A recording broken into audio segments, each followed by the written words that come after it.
penyesalan itu selalu ada di akhir, betul nggak Bu? Ya. Nah, kalau di awal pendaftaran, ya benar. Ini jokes bapak-bapak banget lah ya. Oke. Yang menarik adalah kalau kesadaran yang bermain, kita akan langsung memikirkan konteks penyesalan di belakangnya gitu. Artinya kalau kesadaran bermain, saat aku melakukan, saat kita memutuskan, kita siap dengan konsekuensinya. Itu kesadaran tuh. Cuman kalau kita ngomongin, nanti kita akan bahas lebih detail. Kalau kita ngomongin pikiran, kadang-kadang kita mengambil keputusan nggak panjang. Jadi pokoknya putuskan, tapi nggak ngelihat dampak panjangnya gitu. Sehingga, contoh, ibu bapak sekarang bisa bangun, tapi belum tentu sadar loh. Belum tentu. Orang tubuhnya di sini, pikirannya di dapur gitu misalnya. Tubuhnya di sini, pikirannya di PIM gitu misalnya. Berarti kan tidak hadir utuh 100% di sini. Dan untuk hadir utuh 100% di sini, itu kesulitan manusia modern saat ini, Bu. Sangat sulit banget. Jadi mungkin ibu bapak ngelihat saya kayak yang merhatiin, tapi enggak banget sih sebenarnya gitu. Karena begitu set belok ke kanan, set belok ke kiri gitu, set belok ke atas, belok ke bawah gitu kira-kira. Nah, saya biasanya menyimpulkan itu di akhir. Saya pengen bikin kesimpulan di awal karena pertanyaannya relate gitu. Ya, jadi kesimpulan pelajaran kita hari ini ada. Saya cuma mau bicara tentang penyesalan terbesar manusia selama hidupnya, Bu. Yang mudah-mudahan at the end kita nggak ngalamin penyesalan ini gitu. Ya, karena saya rasa kan semua tujuan apapun konteks ini kan happiness lah gitu ya. Oke, saya mau mengambil dari beberapa konteks dan sebelum nanti kita masuk ke pembahasannya. Jadi gini Bu, Pak. Silakan, Pak. Monggo. Di sini, Pak. Ya. Jadi saya pinjam kutip dari buku, Bu, Pak.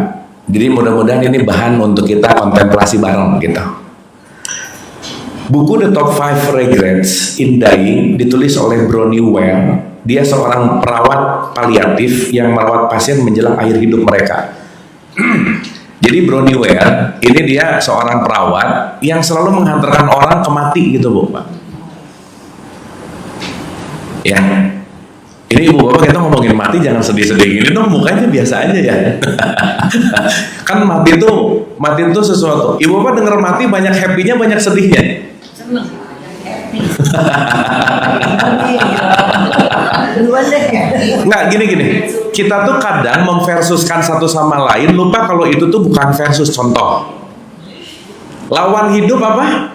Mati. Lawan mati adalah, nah, kita tuh selalu ada kata lawan gitu. Lupa bahwa hidup itu bukan lawannya mati, mati itu bukan lawannya hidup, tetapi hidup dan mati ini dua-duanya bermitra. Berarti pasangan dong. Joint venture. Nah, tapi tergantung saham mana yang paling banyak sih. Betul nggak, Bu, Pak? Sehingga kalau kita ngelihat semua berpasangan dan bermitra, mati mitranya hidup, hidup mitranya mati, hidup dan mati dua-duanya bukan sesuatu yang gimana-gimana banget gitu intinya. Jelas ya? Udah gitu kita terlalu banyak narasi tentang mati yang ditakut-takutin sih gitu. Betul nggak?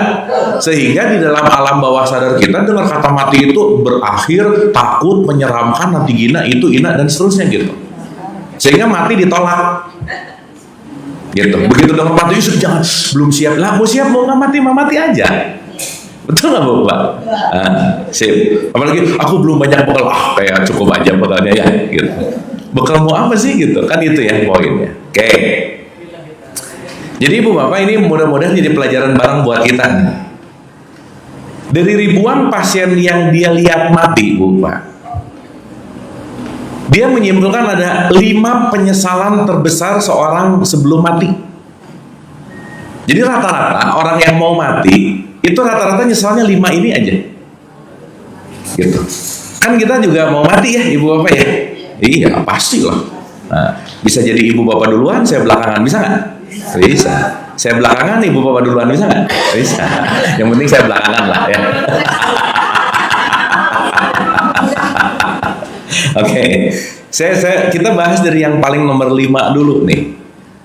Jadi ternyata penyesalan terbesar seseorang ketika mau mati nomor 5 adalah saya berharap saya mengizinkan diri saya untuk lebih bahagia. Itu nomor 5, bukan? Duh, kalau aja saya tuh memilih untuk lebih bahagia dari sebelumnya. Ini pas mau mati, misalnya ini udah mau koma gitu ya, udah mau mati lah gitu ya, udah diajak ngobrol, Pak, Bu, Ibu Bapak, kalau ada penyesalan apa sih, ini udah mau mati, apa sih penyesalannya? Kayaknya saya mending milih lebih bahagia deh. Pertanyaan saya, berarti bahagia faktor luar atau faktor dalam, Bu? Dalam. Betul nggak? Sehingga penyesalan ini ternyata ketidakmengertian tentang mekanisme hidup dalam konteks yang namanya bahagia gitu. Nah, saya kasih contoh dulu, Bu, Pak.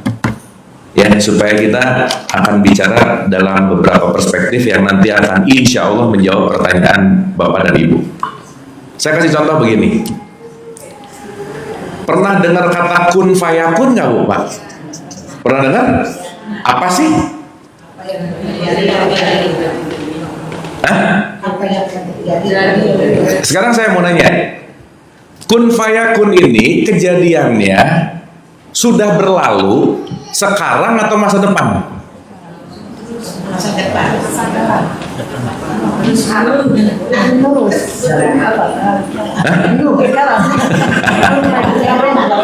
Gini. Ibu Bapak kalau dengar kata kun fayakun ini kira-kira kejadian masa lalu, sekarang atau masa depan? Masa depan. Hah? Kan kun fayakun itu terjadi, maka terjadilah. Ini kaitannya sama penciptaan lah gitu. Oke? Pertanyaan saya, penciptaan itu sudah terjadi, sedang terjadi, atau akan terjadi? Yang mana?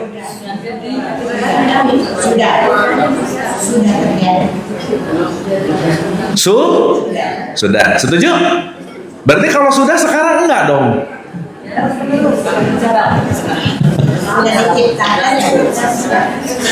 Nah, ini yang bermasalah, Bu, Pak. Kita berpikir segala sesuatu itu adalah sesuatu yang udah terjadi dan mindsetnya itu fix, udah gitu aja. Jadi ngomongin kun fayakun tuh penciptaan Allah nanti waktu dulu, sekarang kayaknya sekarang tuh Allah nggak mencipta gitu, Bu. Berarti sekarang saya tanya, kalau ngomongin kun fayakun yang konteksnya terjadi, jangan lupa ya, kun fayakun itu artinya terjadi dan terus terjadi. Bukan bukan. Begitu dari nggak ada jadi ada. Itu namanya bukan kun fayakun, itu namanya abrakadabra yang bisa cuma saya. Beda. Itu pesulap, beda. Tapi fayakun means continuous happening each time and each moment. Sekarang saya tanya, berarti saya Ibu Bapak ini penciptaan yang fix atau terus terjadi? Berarti sistem hukum semesta itu tidak pernah ada yang fix, konteksnya adalah dinamis.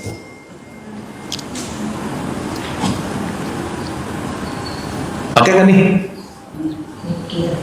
Kok diam gini sih Bapak? Berarti kalau dinamis berubah nggak? Ibu Bapak udah berapa kali ke rumah ini nggak pernah sama.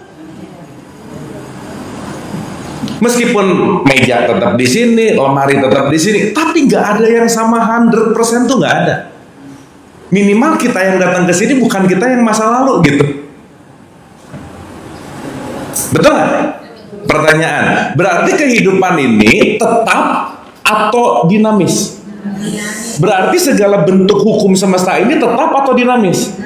Kebahagiaan adalah tidak mau menerima kedinamisan karena pengennya gitu mulu gitu.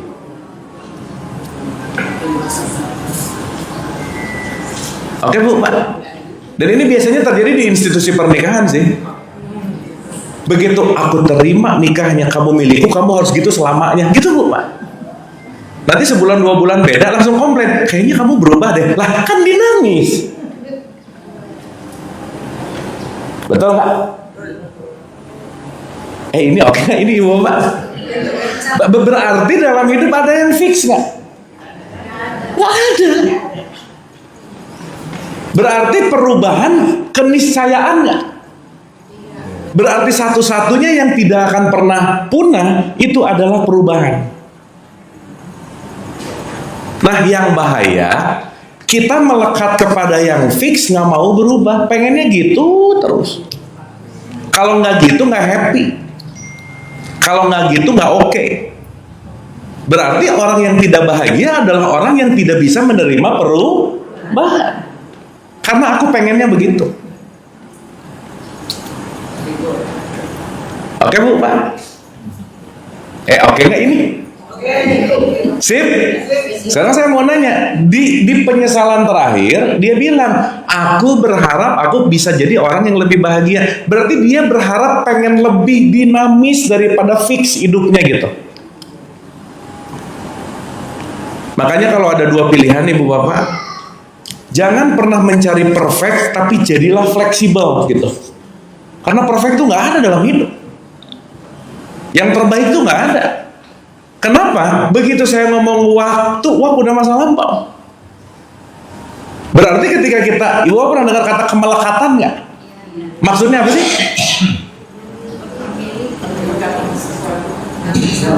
Kemelekatan itu orang yang nggak bisa fleksibel gitu loh, Bu. Pengennya gitu loh. Dipegang loh. Dan nanti kita ngerti hidup itu di tengah-tengah, kapan aku menggenggam, kapan aku melepas. That's it. Dan kita tahu kapan aku pegang dan kapan aku lepas. Kenapa? Karena kejadian itu kapanpun pasti terjadi gitu. Karena sebuah keniscayaan dalam hidup itu adalah dinamis. Oke Bu, Pak? Nah, ini kita ngomongin haji. Dari dulu pemahaman haji pergi ke Mekah gitu, itu fix gitu. Padahal pemahaman dinamis nggak kira-kira? Dinamis dong. Sehingga nanti kita ngerti bahwa ternyata kalau orang hanya berangkat pergi ke Mekah, itu pemahaman haji dalam wilayah apa? Syariat. Itu tata caranya aja sih. Tapi pertanyaannya, kalau Allah dekat ngapain ke Mekah? Orang masa Allah nongkrong di depan Ka'bah, Bu, Pak? Benar nggak? Berarti ada kedinamisan. Ternyata haji bukan hanya urusan tempat ya, dinamis masuk ke level yang namanya hakikat gitu. Pertanyaannya, apakah ketika kita sudah dinamis dalam level hakikat syariatnya dihilangin? Kan enggak juga. Tetapi sudah tidak di pemahaman ini, sudah move on di pemahaman yang ini. Nah yang lucu, ketika ada orang dinamis dengan pola pikirnya, nggak cocok lagi dengan mayoritas, dianggap, sesat gitu loh Bu, Pak.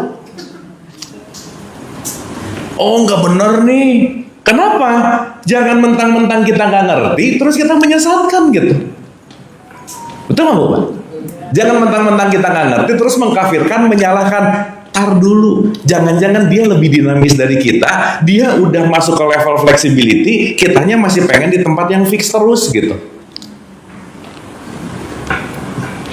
Betul nggak Bu, Pak? Nah sekarang saya tanya, jadi haji yang bener pergi ke Mekah atau nggak usah pergi? Terserah. Loh, betul nggak? Sehingga konteks mau pergi tapi hanya urusan wilayah jasad, mau enggak tapi udah nyampe ke esensinya, dua-duanya nggak ada yang tahu dan nggak ada yang bisa mengontrol dan nggak ada yang bisa menilai. Oke nggak nih? Oke. Aduh lemas segini nih Ibu. Nah yang bisa kita lakukan, kita beradaptasi untuk menghormati tiap manusia punya level kedinamisan yang beda-beda gitu. Nih kalau enggak haji tuh harus ke sana. Oke, nggak salah. Makanya saya sering ulang Bu, maaf nih. Kalau kita bicara dalam konteks yang namanya ibadah, ibadah itu urusan jasad atau urusan jiwa? Dua-duanya. Maka jasad ada syariatnya, jiwa menuju kepada hakikat, betul nggak? Iya dong. Pertanyaannya, kalau hakikatnya nggak nyampe tapi cuma konteks jasad, pun jasadnya dilakukan tapi tidak sampai ke hakikat, semuanya tergantung dari level siapa yang melakukan gitu. Jadi ibu bapak sekarang sholat tapi nggak pakai jiwa, namanya senam. Loh, ibu bapak maaf ya, tujuan sholat mencegah perbuatan keji dan munkar, betul nggak? Berarti keji dan munkar ini kaitannya konteksnya adalah jiwa, betul nggak? Berarti kalau sholatnya rajin tapi jiwanya nggak makin tenang, keji dan munkarnya nggak turun, berarti dia baru sepotong gitu. Salah nggak yang begitu? Enggak. Ya levelnya masih di situ aja sih. Sok saya mau nanya ibu bapak maaf ya, ada nggak yang rajin sholat tapi rajin ngegosip, ada nggak? Jangan banyak, nggak enak, ada aja. Yang sholat iya tapi korupsi iya, ada nggak? Ya berarti ya nggak apa-apa, itu state-nya dia. Dia masih dalam konteks senam, belum mengkonekkan kepada level yang namanya jiwa. Ya. Paham ya? Oke? Berarti puasa tanpa jiwa ya dayat-dayat aja sih gitu. Umroh haji tanpa jiwa ya wisata gitu. Betul nggak? Iya. Pun kita mau ngomongin syariatnya keberangkatan travel umroh, untung bu, Pak.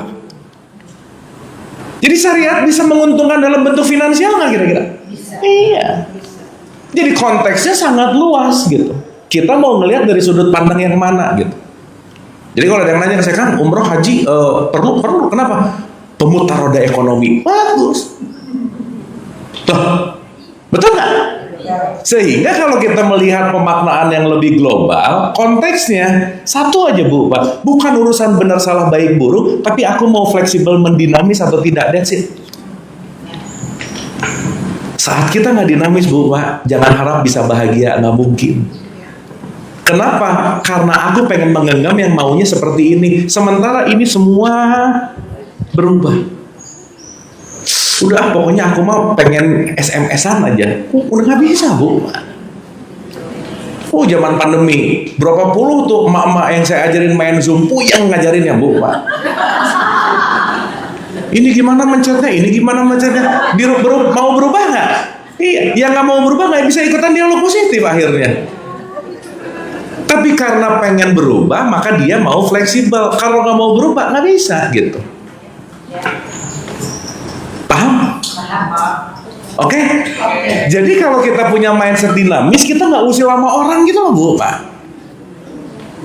Kita nggak sibuk sama ini benar atau salah. Tiap bangun tidur, oh ini kayaknya neraka deh, ini kayaknya kafir deh. Capek banget sih gitu. Oke sampai sini? Oke sampai sini? Nah, jadi nomor satu nanti ini kan kita akan nyambung sama kesadaran dan pikiran gitu. Ini nomor satunya, sadari bahwa fayakunnya Allah itu selalu dinamis gitu. Makanya Imam Ghazali, Pak Ghazali loh, dia nggak mau strict di fikih terus gitu, puyeng. Sekarang ngomong, kita nggak boleh ada pembaharuan yang disebut bidah. Bidah itu sesuatu yang tidak ada zaman Nabi Muhammad misalnya. Nah ibu bapak pakai handphone semua, betul nggak? Handphone zaman Nabi Muhammad ada nggak? Bidah nggak? Bidah. Mobil juga nggak ada. Kita kembali ke masa khilafah dulu ketika zaman Nabi Muhammad. Ya berarti semua yang sekarang nggak diterima dong. Saya anti kafir misalnya. Lah mana handphone buatan Cina semuanya? Betul nggak? Di masjid perangkat apa yang bukan non Cina ada nggak bu? Speakernya Cina, mic-nya Cina, karpet nggak tahu sih karpet dari mana ya? Ya mungkin ya. Oh iya, mungkin produksinya Cina juga gitu. Dari keran semua. Jangan-jangan semua made in China. Betul nggak ini?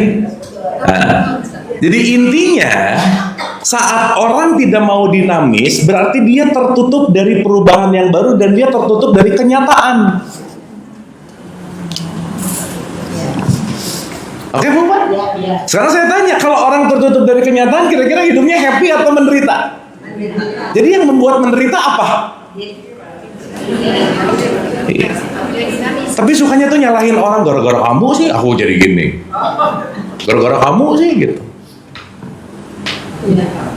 Oke Bu Pak? Nah, yang kedua nih.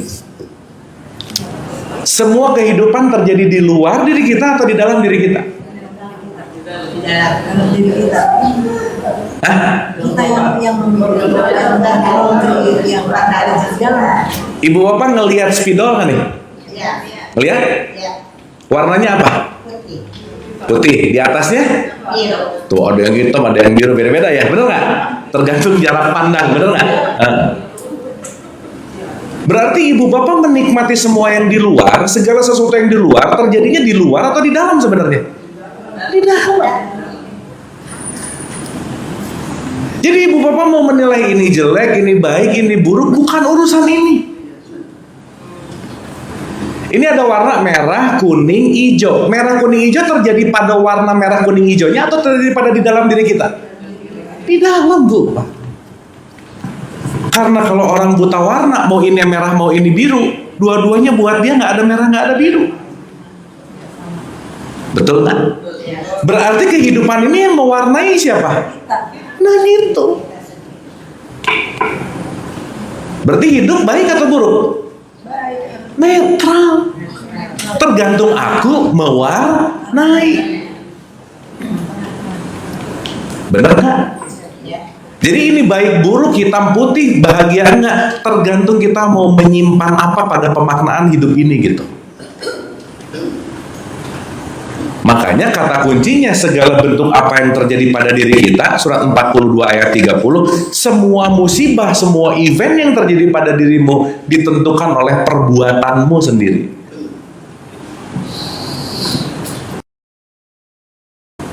Betul nggak? Ya benar, kebanyakan manusia sih kadang-kadang nggak nyadar Bu. Contoh. Sampai sini oke? Kadang-kadang sadar, bukan kadang-kadang nggak nyadar. Kadang-kadang sadar. Berarti nggak sadarnya? Banyak. Ya sama aja lah ya. Oke Bu, Pak. Nih. Jadi lucu ternyata orang pas takut mati, bukan takut mati, nyesel. Ya ampun, kenapa dulu aku nggak milih bahagia aja ya gitu. Berarti bahagia pilihan nggak? Skill nggak? Ya ibu bapak nggak akan bahagia kalau ibu bapak nggak pernah latihan bahagia, nggak bisa. Jadi ngomong, aku tuh hidup nggak pernah bahagia. Iya tiap hari milih marah mulu, julid mulu, gimana mau bahagia? Jadi bahagia itu given atau creating? Creating. Terus masyarakat itu tuh sering banget nunggu keajaiban sih Bu. Semoga Allah memberikan aku bahagia. Ya nggak bisa. Kalau kamunya nggak berubah gitu. Kapan ya Allah ngasih aku happy lah? Kan aku sesuai persangkaan hambaku, betul nggak? Akhirnya nyalahin Allah. Allah selalu menguji aku. Allah selalu mengazab aku. Tuhan disalahin Bu Pak. Betul nggak? Sok saya mau nanya, ibu bapak suka berdoa nggak? Seumur hidup ibu bapak doa, banyak yang dikabulkan, banyak enggak? Oh yang benar. Iya enggak. Jadi kalau ibu bapak doanya nggak dikabulkan, nggak usah khawatir, temennya banyak, udah gitu aja. Yang lain juga gitu. Betul nggak? Sehingga jangan-jangan kita mispersepsi terhadap hukum ini gitu. Ya, contoh. Oke, ini ibu bapak. Ini kita pemanasan belum mulai ya, pemanasan. Kan nanti pertanyaannya ke sini. Oke, contoh, saya kasih contoh.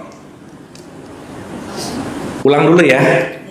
Ini mau ngerti, mau nggak, mau paham, mau nggak, diingat aja dulu. Semua yang terjadi ada di dalam diriku. Ibu bapak ngelihat saya nggak sekarang? Lihat. Ini lihat saya, matanya ngelihat saya. Coba tunjuk saya ada di mana. Ini barusan aja kita ngomong, semua yang terjadi ada di dalam diriku. Ulang. Ibu Ibu bapak lihat saya? Iya. Lihat, saya ada di mana? Sini. Nah gitu. Karena ibu-ibu yang di ujung, yang di tengah, bapak-bapak ngelihat saya yang sama, beda-beda nggak penglihatannya? Ben, ini ngelihat putih, ibu bapak putih nggak ada yang 100% sama loh. Betul nggak? Berarti faktor utama dalam konteks apapun yang di luar, bukan yang di luarnya, tetapi terjadi di dalam. Oke nggak ini? Oke. Oke? Oke. Nah, saya gambarin nih ya. Ini si A, ini si B. Kita itu menganggap kalau ibu bapak ketemu orang, kita ngelihat si A, si B ngelihat kita. Kita nganggapnya gini nih.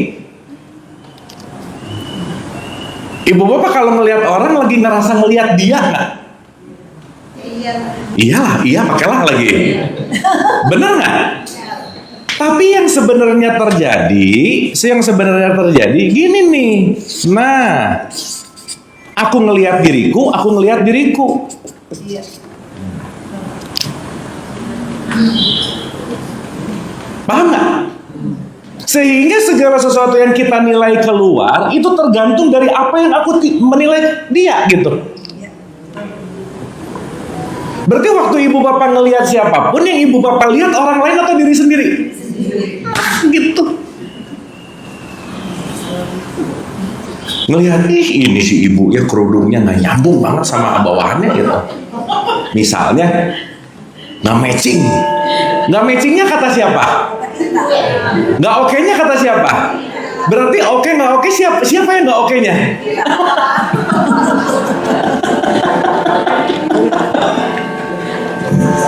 Wah, itu kerudung merah kuning hijau sama merah kuning hijau aja. Oke nggak ini? Sip ya?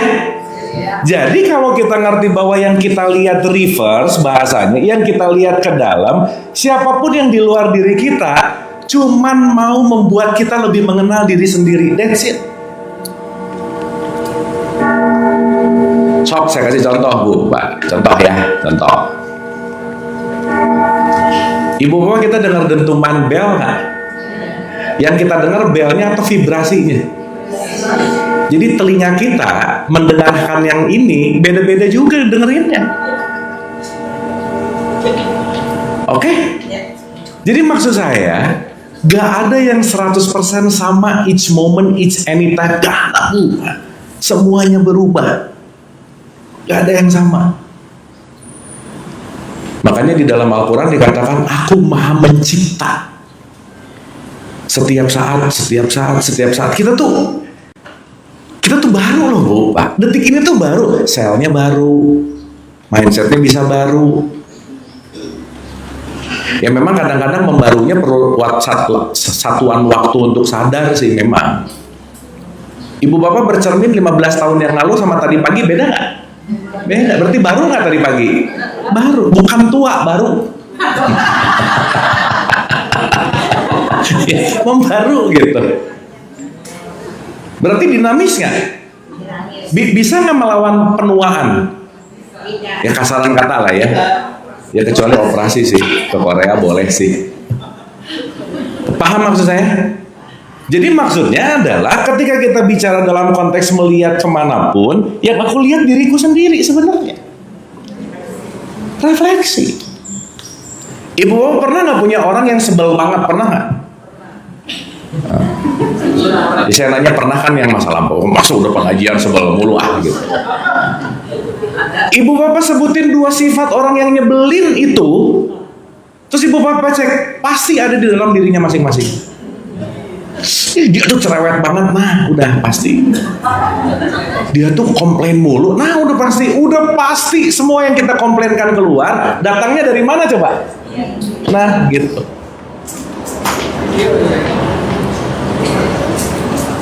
Paham Bu, Pak? Sip ya? Sekarang saya tanya, yang kita kenali terhadap diri banyak atau sedikit? Dikit banget. Makanya perlu ini nih. Makanya kita dijadikan makhluk sosial salah satu dalam perspektif ini supaya kita kenal. Karena kalau nggak ada cermin paling susah ngelihat muka sendiri. Jadi semua yang datang ke kita cermin bukan? Nah saat kita sadar begitu, ya ampun gua banget gitu Bu.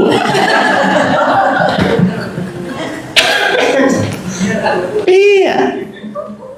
Dan cermin yang terbaik gak ada lagi lah udah. 1 pasangan, 2 anak udah. Gitu aja. Makanya gak akan beres-beres urusan yang situ Bu. Gitu. Oke? Oke? Dapat ya? Nah jadi balik lagi sekali lagi konteksnya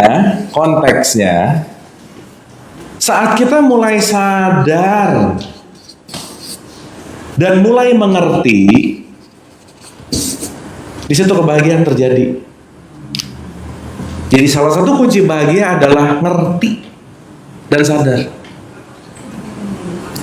Karena kalau kita nggak sadar dan nggak ngerti, kita akan ngelihat keluar terus gitu,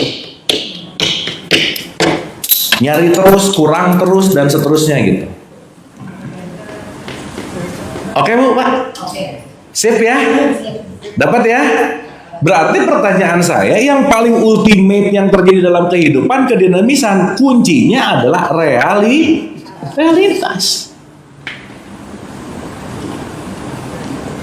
Dan Ibu Bapak mau gimana pun tidak ada kekuasaan kita untuk menolak realitas tuh nggak ada Bu.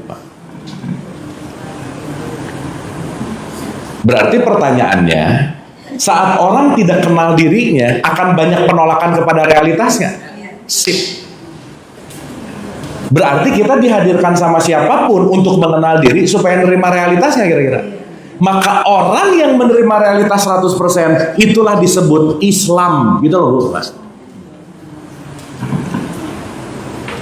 Makanya Islam itu artinya berserah, total submission. Karena kenapa? Semua realitas ini hadir dari Allah nggak kira-kira? Iyalah, memang dari mana? Kalau dalam perspektif ini ya. Berarti orang yang berserah diri kepada Allah, dia berserah diri kepada apa? Realitas. Jadi Bu, maaf ya, Pak, maaf nih. Berarti ciri-ciri orang Islam yang oke, yang gimana kira-kira? Yang enggak banyak komplain dalam hidupnya, udah gitu aja. Jadi kalau sekarang sholat rajin, puasa rajin, haji rajin, udah umroh rajin, tiap hari komplain mulu hidupnya. Itu masih senam, diet, wisata.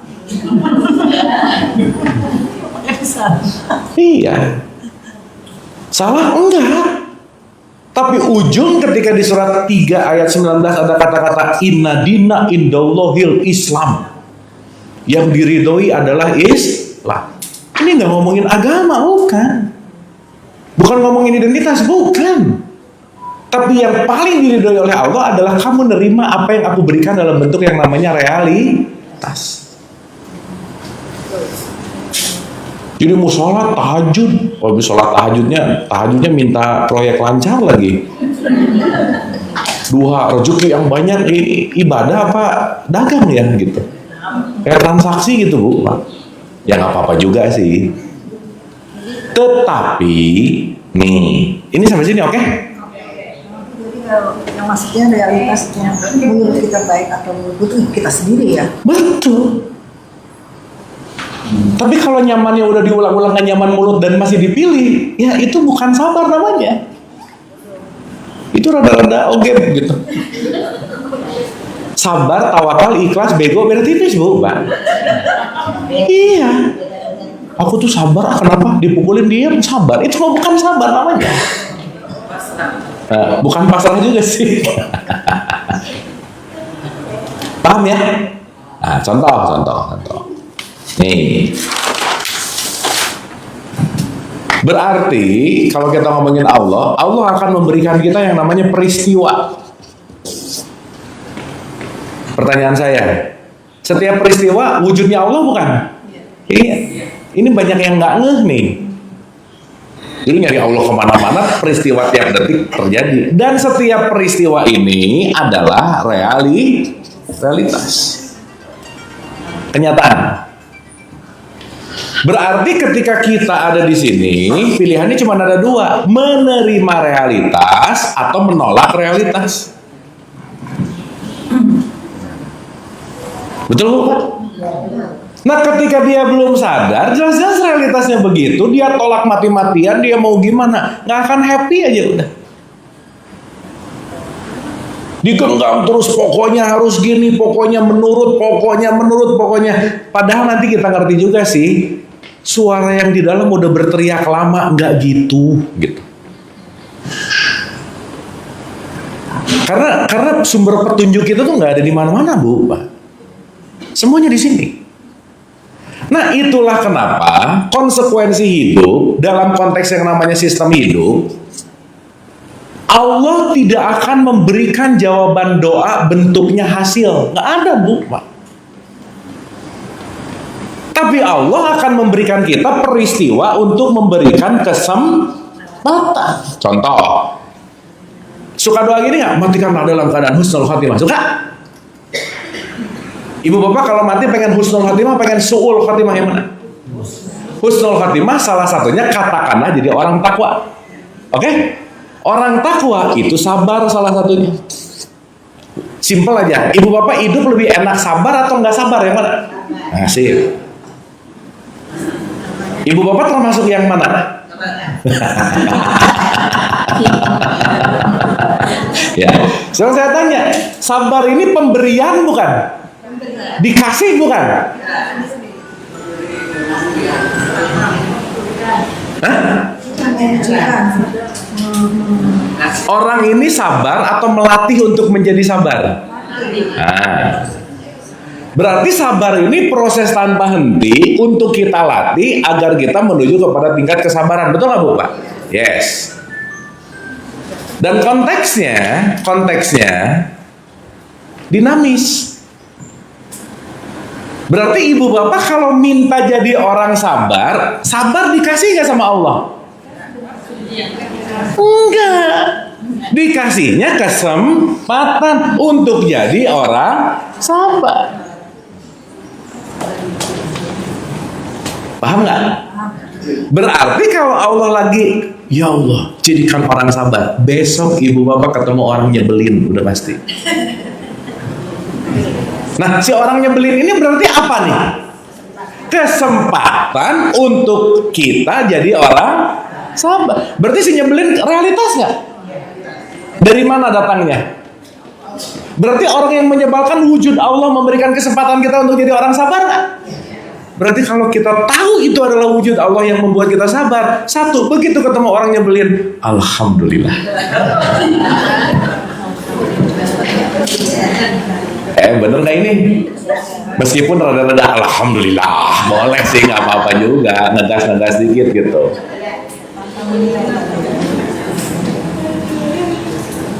Nah, orang kalau nggak ngerti mekanisme ini, dia susah happy. Berarti pembelajaran kita di saat ini sekarang adalah setiap momen adalah kesempatan aku untuk memperbaiki hubungan kita dengan Tuhan. Udah gitu aja Bu Pak. Karena urusannya nanti cuma segitiga sama sisi nih. Ini Allah, ini pihak lain, ini aku. Berarti pihak lain yang datang ke aku untuk membuat aku lebih baik hubungannya sama Allah, di mana Allah akan mengeluarkan pihak lain berikutnya. Dinamis nggak? Dinamis nggak? Makanya ibu bapak jangan berharap kapan masalah ini selesai. Nggak akan Bu Pak. Nggak akan beres. Kenapa? Namanya juga lagi hidup. Memang hidup itu perputaran ini, samsara bahasanya. Cuman pertanyaannya di penyesalan tadi, mau nggak membuat hidup hari ini lebih baik dari kemarin gitu? Lah kalau pengen lebih bahagia, pengen lebih baik, berarti milihnya beda nggak? Memutuskannya beda nggak? Sudut pandangnya beda nggak? Gimana saya mau keluar durian dengan cita-cita pengen keluar durian kalau tiap hari nanam cabe? Ibu maaf ya, orang yang nggak ngerti ini, dia berharap keajaiban begitu nanam cabai, doa di depan Ka'bah, ya Allah, tumbuhkanlah durian. Nggak akan sampai kapanpun juga. Mau di depan Ka'bah kek, mau di Hijir Ismail kayak nggak bisa. Kenapa? Nggak gitu cara mainnya. Oke? Aduh, diam-diam ini ibu bapak. Oke nggak ini? Sip ya? Oke ya? Dapat sesuatu? Nah, dikit lagi kita masuk nih. Jadi nomor 5, orang yang menyesal dari ribuan pasien, yang nomor 5 adalah saya berharap saya mengizinkan diri saya untuk lebih bahagia. Banyak orang menyadari bahwa kebahagiaan adalah pilihan, tetapi mereka terlalu takut untuk keluar dari zona nyaman atau terlalu peduli dengan apa yang orang lain pikirkan. Tuh, diomongin dikit, stresnya 2 hari gitu. Waduh, aku disebut gemukan gitu misalnya. Ibu bapak maaf ya, kalau orang nyebut kita sesuatu itu kita bukan? Dengerin dulu pertanyaannya. Orang komplain ke kita, itu komplain tentang kita atau komplain tentang gagasannya dia? Nah gitu. Berarti waktu dia ngelihat kita, sebenarnya dia ngelihat kita atau dia ngelihat pandangannya dia? Ya udah, ngertiin coba ini. Ih, kamu tuh, ya udah, dia lagi ngelihat dirinya sendiri melalui aku. Betul nggak? Berarti kalau ada orang ngejelekin kita, kita ikut marah, dua-duanya gila gitu loh. Setuju. Paham ya? Sip ya? Jadi apapun yang datang dari luar, ingat bukan kita, bukan. Tapi karena baper, dianggapnya kita gitu loh. Jadi kan ingat jurus emang nggak bu pak? Ibu jelekan sekarang emang, udah beres bu pak. Cukup. Kamu kok sekarang jadi gini emang, udah selesai.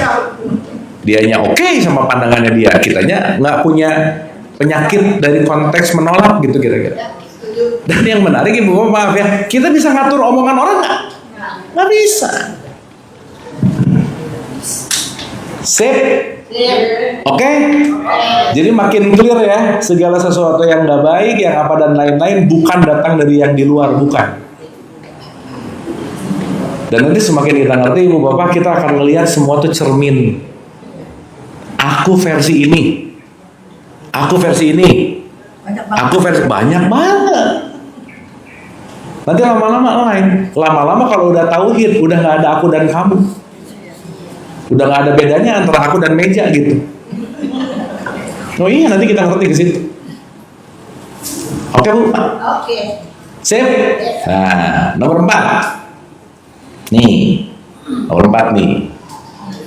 Penyesalan terbesar yang nomor 4 adalah saya berharap saya tetap berhubungan dengan teman-teman saya. Relationship. Penelitian terpanjang di Harvard bu pak, yang membuat orang bahagia ternyata kuncinya adalah relationship. Gitu. Makanya dalam tradisi Islam kenapa selalu diulang-ulang untuk membentuk yang namanya silaturahim. Make a good relationship. Sekarang saya tanya, relationship terbaik itu sama siapa bu pak? Bukan, sama dirinya dulu. Karena kalau kita nggak punya bagus relationship dengan diri sendiri, nggak mungkin membentuk relationship yang bagus dengan orang lain. Jelas ya?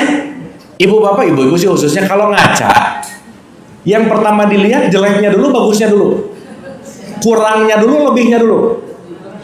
Ini kurang ini, ini kurang ini, kurang ini, kurang ini. Gitu nggak kira-kira? Sama diri sendiri aja banyak kurangnya bu pak. Betul ya? Sehingga kita tidak satisfied sama diri gitu. Cari kurangnya terus, nggak oke-nya terus. Maka 86% saya tanya di seminar-seminar bu pak. Saya tanya gini. Ini bu bapak boleh jawab di dalam hati sih, cuman ini supaya cepat aja. Saya tanya gini bu pak. Siapa orang yang paling berharga dalam hidup? Semua rata-rata ngomong ibunya, bapaknya, anaknya. Yang ngomong diri sendiri cuman 8%, 19%. 8-19% rata-rata. Rata-rata begitu ditanya, siapa yang paling berharga? Ibuku, pasanganku. Pasangan nggak ada sih, jelek nggak banyak, bukan nggak ada. Nggak banyak begitu. Siapa paling berharga? Pasangan, dikit lah. Yang jawab itu dikit. Ya. Tapi rata-rata ibunya, orang tuanya, anaknya. Berarti kalau top of mind-nya aja bukan dirinya, berarti nggak punya self love gitu. Makanya orang yang nggak punya self love pasti sering benci sama orang lain. Kenapa coba Bu Pak? Dia lupa bahwa ketika benci sama orang lain, yang paling disakiti nomor satu siapa? Dirinya. Ibu bapak kesal sama orang, di sini ada bara api, pengen ngelempar banget bara api, pegang, dilemparin. Yang pertama ngerasain kesal, panas siapa? Nah gitu. Pakai sekop sih bener. Nah itu udah julid tingkat tinggi sih biasanya. Paham ya? Dapat poinnya? Oke. Yang ketiga, saya berharap memiliki keberanian untuk mengungkapkan perasaan saya. Ini nomor 3 Bu. Jadi banyak orang hari ini yang gak jujur sama perasaannya. Gak berani bilang enggak, gak berani bilang no, gak berani nolak. Kenapa? Gak enak. Itu tipikal orang Indonesia banget tuh. Bukan Indonesia, yang timur. Sehingga ketika sama perasaannya aja nggak jujur, banyak orang menekan perasaan mereka demi menjaga harmoni atau menghindari konflik yang akhirnya menyebabkan kepahitan dan penyesalan. Jangan heran ibu bapak, banyak orang yang kelihatannya baik tapi dia meletup atas kebaikan dalam konteks yang dia ingin orang lain nilai, sehingga dia melakukan hal-hal yang sangat di luar kebiasaan yang sangat ekstrim. Contoh, nih, ada 3 ya ibu bapak nih. Level paling rendah namanya egois. Egois itu baik untuk aku, buruk untuk orang. Itu egois aja. Ini orang jahat lah, zolim. Ini zolim di sini. Level di tengah namanya altruis. Apa itu altruis? Baik ini. Maka kebanyakan orang baik jauh lebih menderita daripada orang jahat. Iya. Makanya baik sama bego sekali lagi ya beda tipis Bu. Rugi. Ini tuh kalau pakai bahasa yang sekarang anak-anak sekarang sering ngomong di tengah-tengah ini namanya people pleaser. Ngeiyahin semuanya. Mau nggak suka, nggak apa-apa, iya nggak apa-apa, diterima nggak apa-apa, dan itu numpuk di dalam level jiwanya yang suatu saat ada bom waktu dia bisa meledak. Dan ibu bapak jangan salah ya, ketika ada pemberitaan pembunuhan, tetangganya ditanya, dia tuh baik kok, tiap hari kelihatan baik. Iya, dia berasa baik, padahal dia tidak mencurahkan rasanya. Ngelihat salah dikit hantem gitu. Jadi ingat, orang baik jauh lebih menderita daripada orang jahat. Jadi ibu bapak mending jadi orang apa? Jangan, atau bukan. Ini suka aneh-aneh. Yang di sini, ini namanya sadar gitu. Ini suka aneh-aneh. Bukan, jangan. Bukan jadi orang jahat, bukan. Ini dalam bahasa Quran disebut ma'ruf.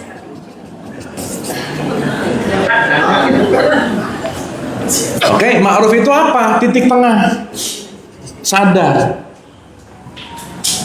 Ada kalanya bilang enggak semua harus ditolong Bu, Pak. Karena orang nolong dengan kasihan, itu pasti kita akan direbetin sama orangnya gitu. Maka tolonglah dengan kasih, bukan kasihan, beda. Sip ya? Ntar ini mati. Oke, ibu bapak sip? Aduh, diam gini. Ini oke ini? Dapat ya? Dah. Yang ke berapa sekarang? Yang kedua. Kan tadi 5, 4, 3. Sekarang yang kedua. Ketiga. Kan dari 5, 4, 3. Nah, jadi nomor 5 pengen lebih bahagia. Nomor 4 relationship. Nomor 3 lebih jujur sama perasaan. Lebih jujur dengan perasaan. Ya. Makanya kalau ngomongin dalam William Shakespeare dalam The True Love, wow. True love itu bukan gini, Bapak. Bukan ngomong gini. Bukan I will always love you, bukan. Tapi I will always true with my feeling and I will respect with your feeling. That's true love.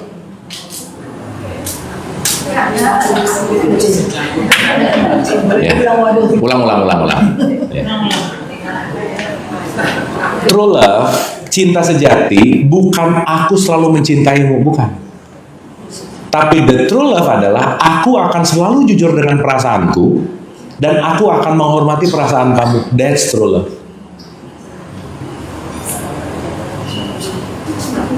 Jelas ya? Nah sekarang kadang-kadang antara cinta dan attachment itu tipis, Bu, Pak.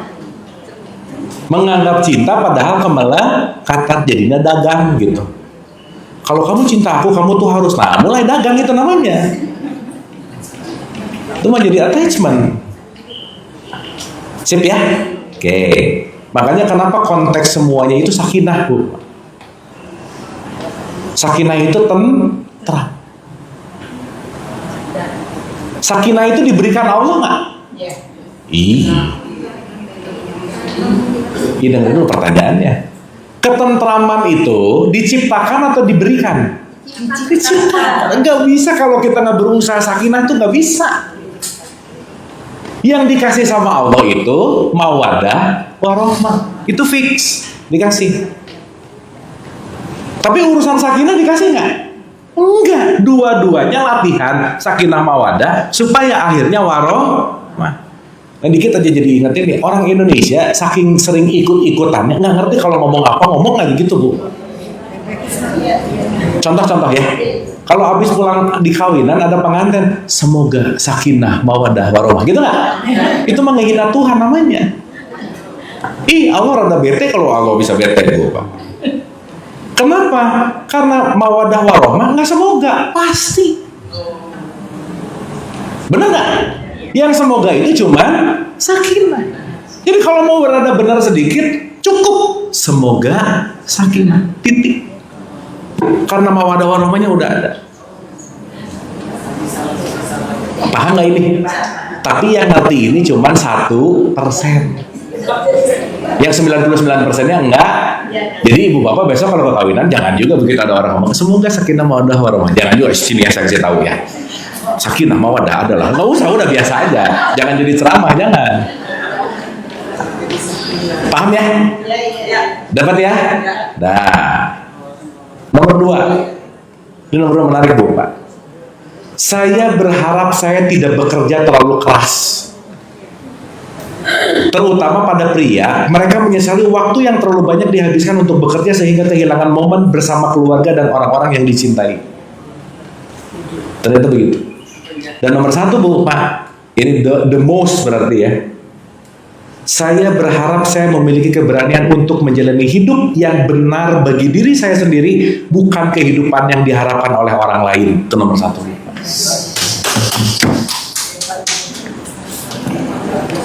Jadi dia selama hidupnya menyesal karena dia selalu ingin menjadi apa yang diomongin sama orang lain. Gini ikut, gini ikut, gini ikut. Dan dia nyesal begitu di endingnya, aduh tahu gitu. Ini dokter ceritanya. Dia tuh pengen jadi pelukis, Bu, Pak. Tahu gitu dulu milih pelukis ya. Gitu, misalnya. Nah, di rangkaian ini semua, kata kunci yang ingin kita elaborasikan adalah apapun konteks pada diri kita semua, semuanya tergantung dari pilihan. Dan banyaknya pilihan ini adanya pada pikiran. Maka kita mulai sadar bahwa pikiran bukan aku. Oke kan nih? Contoh. Ya, kan kita mau bedain mana pikiran, mana kesadaran. Contoh. Ini jasad kita, Bu, Pak. Jasad itu aku yang sejati bukan? Bukan. Kenapa? Ya kenapa? Karena dia berubah. Oke? Berarti tubuh fisik itu bukan aku yang sejati.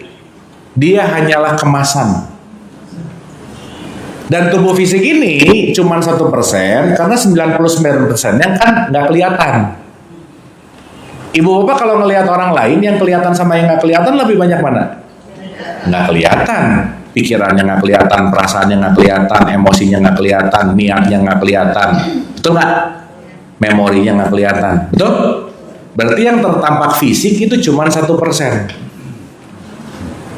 Makanya ada part yang jauh lebih esensial dari fisik, anggapannya gitu aja supaya gampang. Inilah alam goib namanya. Apa Bu Pak? Goib. Goib itu hidden, tersembunyi. Ibu bapak bisa ngelihat pikiran saya nggak? Enggak. Maka pikiran saya tuangkan dalam bentuk kata-kata. Oke? Sekarang saya tanya, ibu bapak dengerin kata-kata saya sama dengan mendengarkan pikiran saya nggak? Enggak. Maka saya bertanggung jawab terhadap apa yang saya ucapkan, tapi saya tidak bertanggung jawab terhadap apa yang diterima. Benar nggak? Berarti penerimaan masing-masing beda nggak? Beda. Makanya ibu bapak saya selalu ulang-ulang, ambil aja dari semua pembelajaran apapun yang pas buat kita, nggak usah semuanya ngerti, nggak. Maka pulang dari sini nggak usah saling nanya, ngerti nggak, usah, udah biasa aja. Nanti dia ngerti kita nggak jadi bete gitu. Karena kita semua berbeda. Nah, yang berbeda itu dinamis. Kita pengennya semua sama gitu loh Bu Pak. Jadi nggak happy. Oke? Ya. Sip. Berarti kalau gitu ada hal goib di dalam ibu bapak dengerin goib yang bukan setan, uka hantu, bukan loh ya. Yang tersembunyi, yang nggak kelihatan fisik. Itu ada 3: pikiran, perasaan, emosi. Pertanyaan, pikiran, perasaan, dan emosi kira-kira diri kita yang sejati bukan? Bukan, karena berubah. Pikiran ibu bapak tadi pagi sama sekarang, kemarin, tahun lalu sama sekarang beda nggak? Perasaan, emosi, beda. Nah, yang selalu sama itulah yang disebut dengan sang kesabaran. Yang menyadari pikiran, yang menyadari perasaan, yang menyadari emosi, itu selalu sama.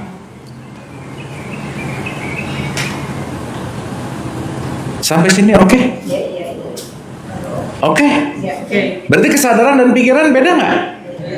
Beda banget. Contoh. Kesadaran itu langit, pikiran itu awan. Kalau lagi berawan, langit kelihatan nggak? Ada nggak? Tapi, nah gitu. Bukan berarti ketika langitnya kelihatan, langitnya nggak ada, tetapi berarti boleh jadi ketutup oleh awan yang kita lihat sama awan yang tadi pagi sama awan yang nanti malam sama nggak? Maka pikiran adalah yang pasti lewat-lewat terus.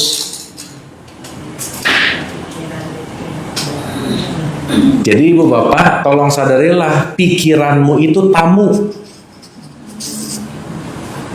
Mampir lewat. Betul nggak? Berarti pertanyaannya kalau ngomongin yang sejati, kita ini awannya atau langitnya?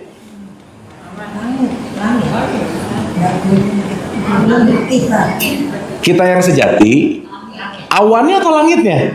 Langitnya. Yang selalu ada, mau awan hitam maupun putih, langit selalu ada gitu. Paham? Berarti langit dipengaruhi oleh awan-awan nggak?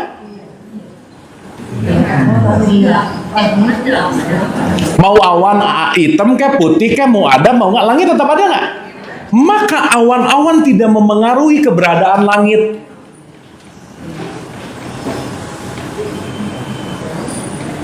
Kalau itu kalau udah yang kuat, Paham? kesadarannya.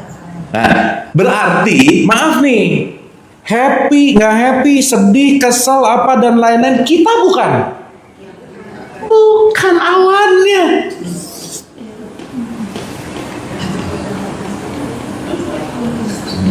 Berarti ibu bapak begitu lagi sedih aku bukan. Sedih lagi mampir. Bukan aku.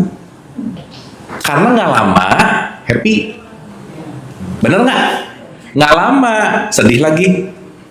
Nggak lama cemas. Nggak emosi. Nggak lama. Berarti setiap detik banyak perubahan nggak kira-kira? Yang berubah udah pasti bukan fitrah gitu.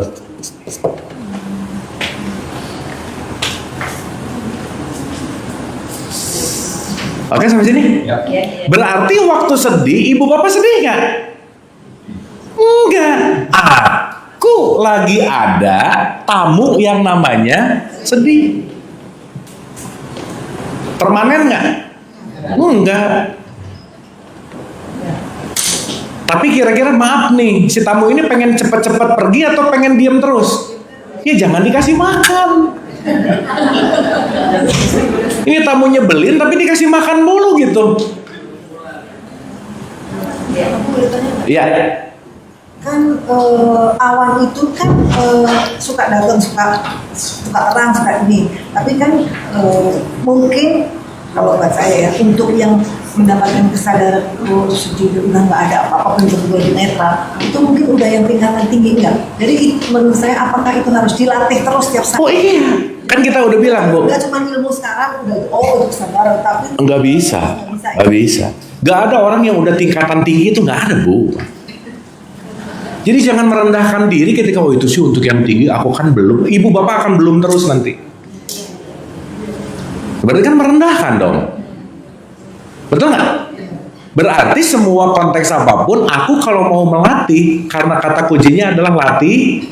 terus ya. Dilatih. Paham dulu nggak konsepnya? Paham apa puyeng?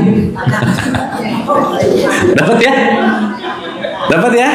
Nah, saya kasih analogi lebih gampang lagi nih. Nah, berarti begitu ibu bapak sedih, lagi sedih nggak sebenarnya? Nah, coba diganti kalimatnya. Kalau lagi sedih gini, aku menyadari sedih. Yang sedih bukan aku, tamu. Aku menyadari kesel. Karena aku nggak sedih nggak kesel. Karena aku itu yang menyaksikan sedih dan kesel gitu. Paham? Contoh. Ibu bapak kalau nonton bioskop, ya, kan ada layar, bener nggak? Itu si layar. Dari awal ibu bapak masuk ke bioskop sampai akhir ibu bapak keluar, ibu bapak sebenarnya cuma nonton layar, bener nggak? Oke? Tapi begitu proyektor menyemburkan film, lupa nggak sama layarnya? Lupa. Nah itu masalahnya. Itu namanya lupa diri. Lupa kalau aku bukan sedih, lupa kalau aku bukan marah, lupa kalau aku bukan kesal. Karena sedih, kesel, benci, iri, dengki, cemburu apa, semua cuman drama yang dilemparkan oleh proyektor. Sejatinya kita layarnya. Paham nggak? Sekarang saya tanya, si filmnya adegannya kebakaran, layar kebakar nggak? Enggak. Kalau banjir, layarnya basah nggak? Enggak. Berarti ibu bapak ketika itu marah, benci apa? Semuanya sebenarnya ilusi. Cuman dianggap benar gitu. Paham nggak ini? Oke? Jadi kebencian itu sebetulnya mental image nggak? Iya. Nah kalau kita nggak cepet-cepet jadi layar, kita terus-terusan di drama hidupnya, kita selama-lamanya akan terbuai dengan film-film yang ada di situ. Jadilah drama hidup. Itulah namanya dunia, gitu loh Bu. Pak. Dunia itu filmnya, layar itu akhiratnya. Makanya kita disuruh menuju akhirat. Kenapa? Mau film adegan ini, terima. Mau adegan ini, terima. Emang begitu langit ngelihat awan itu, nggak mau. Bisa gitu nggak? Dia akan menerima semua yang lewat.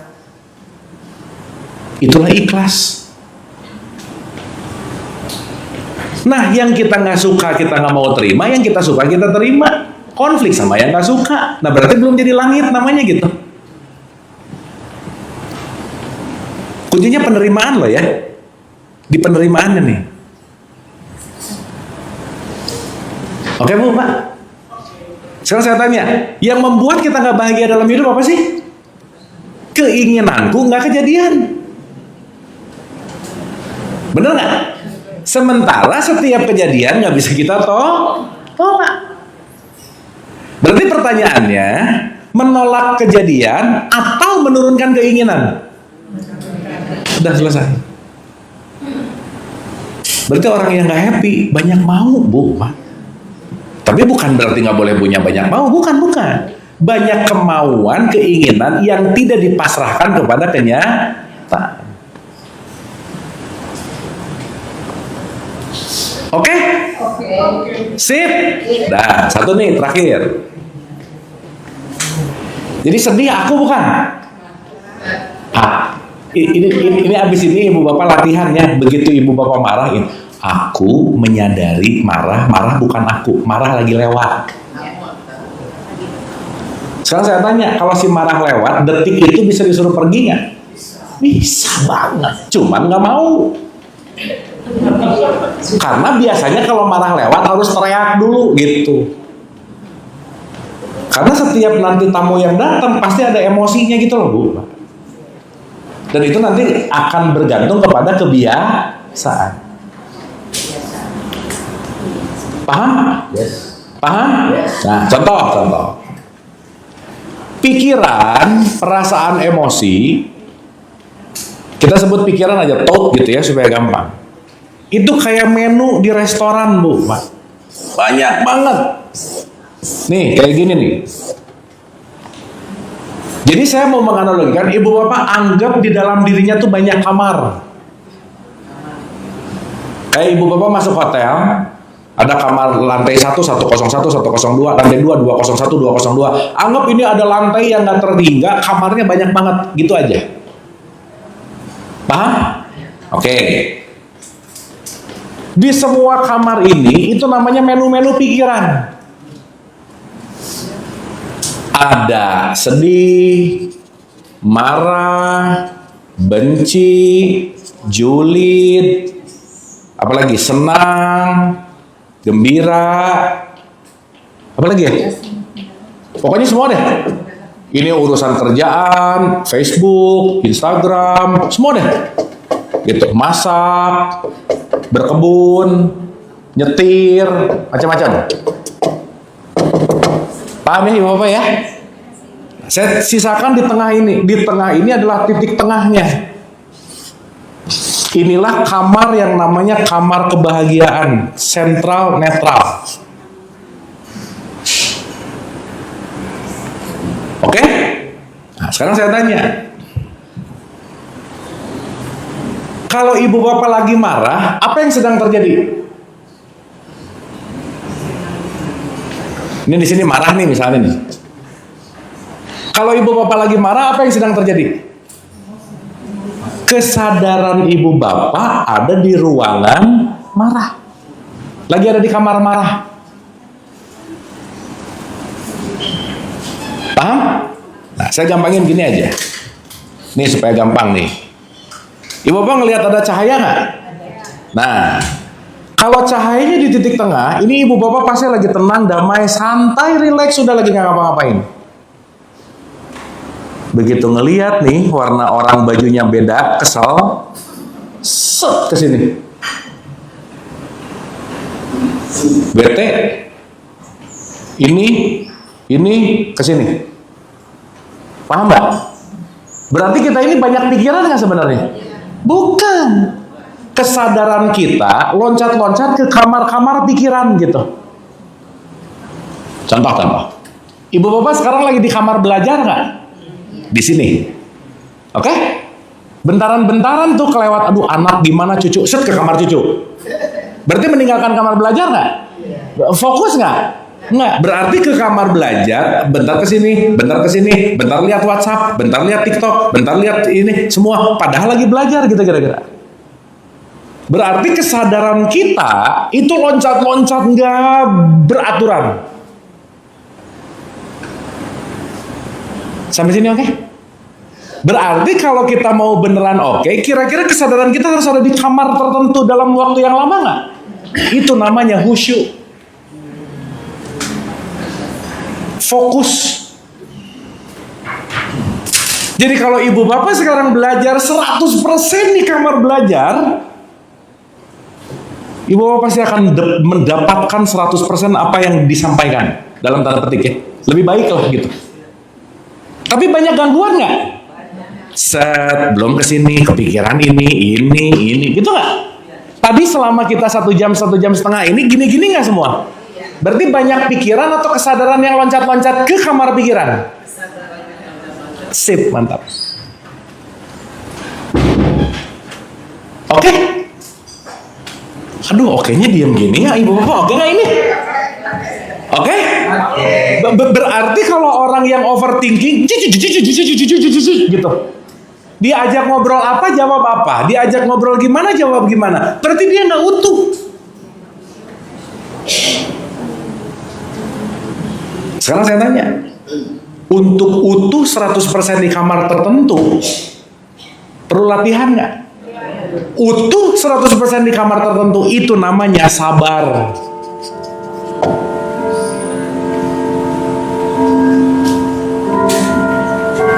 Dah lagi. Set, ngelihat orang nyebelin, langsung ke kamar menilai. Set. Cok. Kalau sadar, ya ampun, lagi di kamar menilai, nggak nyaman, malas ngapain, bisa nggak balik ke tengah?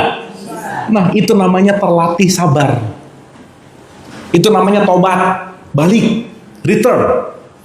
Jadi begitu set, cetek, udah balik lagi. Set, cetek, balik lagi. Maka orang yang sering ada di titik sentral, dia pasti lebih menerima kenyataan hidup. Nah, ibu bapak maaf banget ya, ini urusan sedekah, memaafkan, ini kamarnya pada gelap, jarang dikunjungi masalahnya. Maka kamar yang paling terang itu adalah kamar yang paling sering dikunjungi, dan dia nanti punya magnet.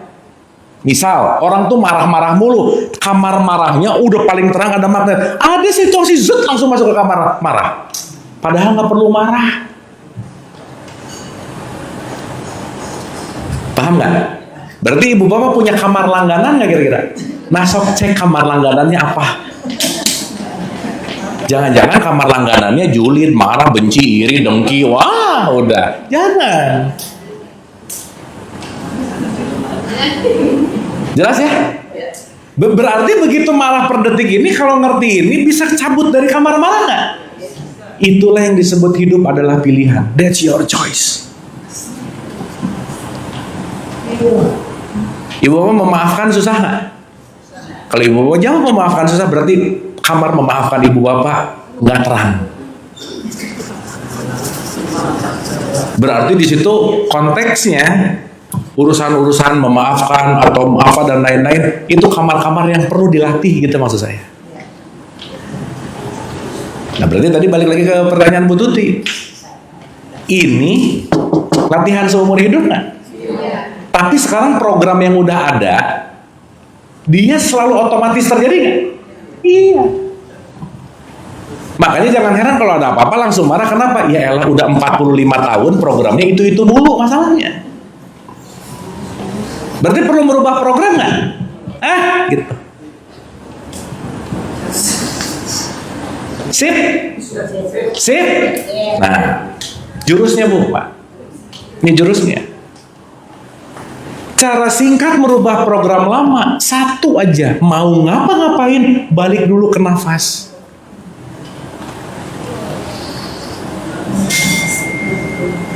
Lihat yang menyebalkan, balik dulu ke nafas.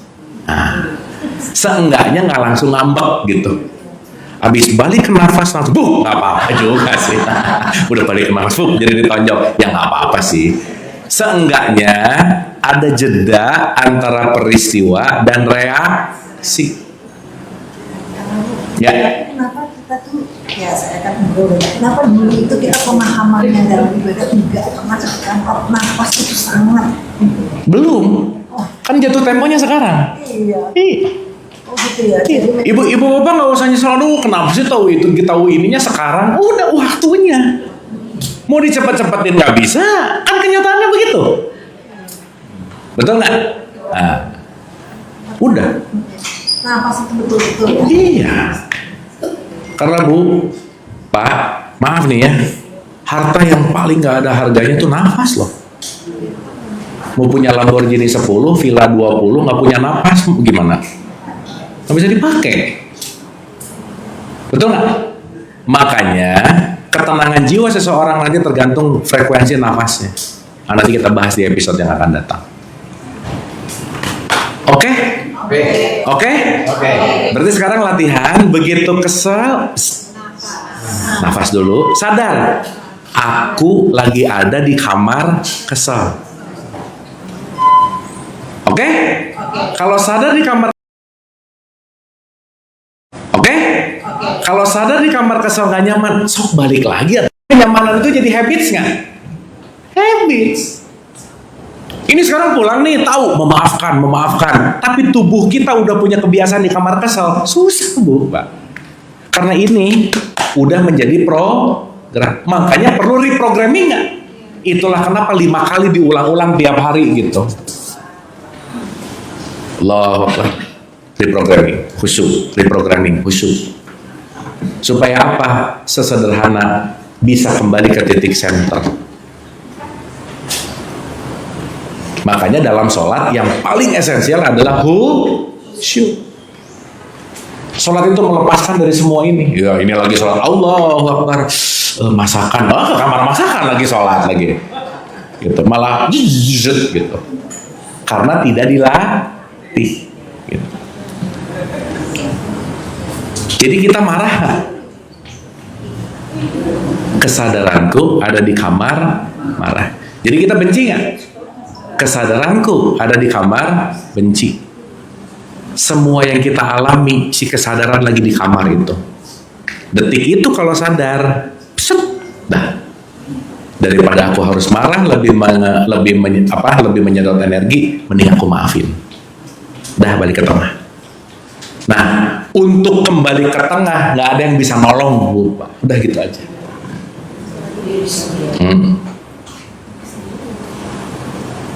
Sip? Oke? Dapat sesuatu hari ini? Hah? Oke ya? Jadi nanti kita akan ngerti bahwa urusan ini, urusan software, urusan esensial nggak bisa kalau tidak dilatih. Jadi hidup adalah latihan. Gitu. Haji, oke apa ya? Sip, gitu kira-kira. Setelah kita ngerti ini, Ibu Bapak, udahlah. Menurut saya benar, udah silakan. Enggak benar, udah silakan. Kenapa? Karena setiap orang punya persepsinya masing-masing. Tapi kita tidak menghidupi persepsi dia gitu. Maka orang yang semakin open mind, semakin nggak rese sama orang lain gitu aja. Kenapa? Terakhir, karena pada dasarnya setiap orang hanya mau melakukan apa yang nyaman untuk dirinya. So please gak usah mengganggu kenyamanan orang lain. Dan nyamannya aku belum tentu nyamannya dia. Jadi gak usah memarketingkan, mempromosikan, udah gak usah. Karena setiap orang punya jalan nyamannya masing-masing. Oke? Yes, sure. Sip ya? Saya rasa kita tepuk tangan dulu dong Ibu Bapak. Asik hari ini.